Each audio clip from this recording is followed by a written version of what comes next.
Hello' everyone, কি খবৰ?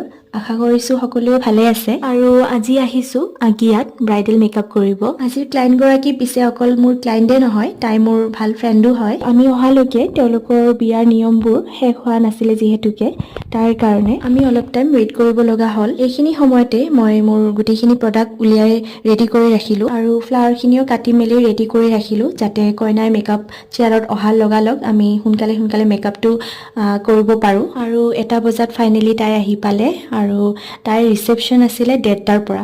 গতিকে আমাৰ টেনশ্যন মানে একদম ডাবল হৈ গৈছিলে, কেনেকৈ ইমান সোনকালে ৰেডি কৰিম। বহুত দৌৰাদৌৰিকৈ তাইৰ মেকআপটো কৰিবলগীয়া হ'ল আৰু এনেদৰে মাজে মাজে গেষ্টটো আহি আছিলে। যিয়ে নহওক, তাইৰ ফাইনেল লুকটো বহুত ধুনীয়া হৈছিলে আৰু দৌৰাদৌৰিৰ মাজতে ফটোগ্ৰাফাৰে আহি কেইটামান শ্বট ল'লে মেকআপৰ আৰু এনেদৰেই আজিৰ মেকআপটো কমপ্লিট কৰা হ'ল। তাইক যুগ্ম জীৱনৰ শুভেচ্ছা জ্ঞাপন কৰিলোঁ, আহিবলগীয়া দিনকেইটা যাতে তাইৰ